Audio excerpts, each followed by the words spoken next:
Hey guys, welcome back to the channel. Today we are here at CES 2019 and we are getting some hands-on with the brand new MateBook 13-inch as well as the MediaPad M5 Lite. This is TK and this is XTA TV.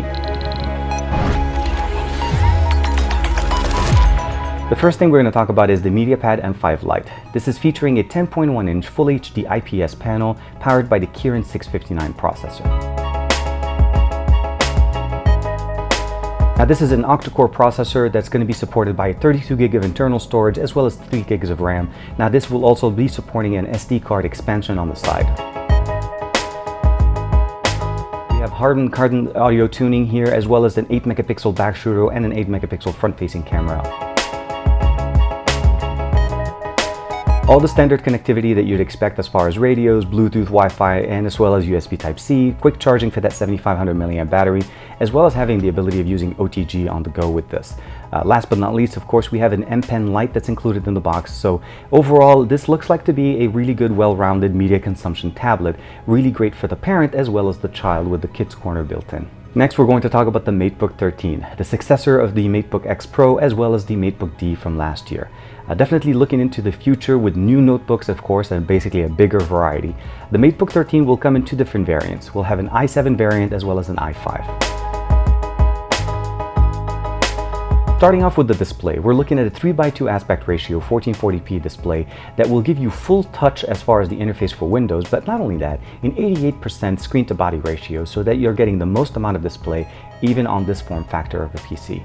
There's going to be two different variants on the market. There is the i5 variant and the i7 variant, and the main difference between the two as far as specifications are going to be basically there with the CPU and the hard drive as well as the ability of going with the graphics. So the i5 will give you the integrated graphics, Intel graphics with a 256 gig internal storage, where the i7 will give you an 8th Gen i7 processor with 512 gigabytes of internal storage with an MX150 NVIDIA GeForce NVIDIA card here. So you're definitely getting a little bit more power with the i7 if you're looking for it.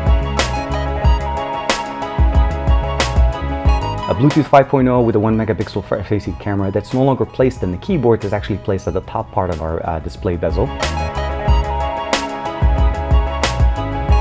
Powering this entire notebook, we're looking at a 41.7 watt-hour battery that's going to be giving us up to about 10 hours worth of usage, regardless of basically if you're going with the NVIDIA graphics or even going with the Intel graphics that we have here.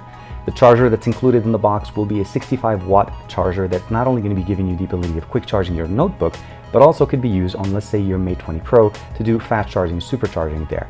So you no longer have to worry about carrying two chargers when you're traveling if you have, let's say, a MateBook 13 and a Mate 20 Pro. Now, as far as the rest of the specifications, we're looking at a 1 megapixel front-facing camera that's going to be built into the bezel, the top bezel, no longer in the keyboard.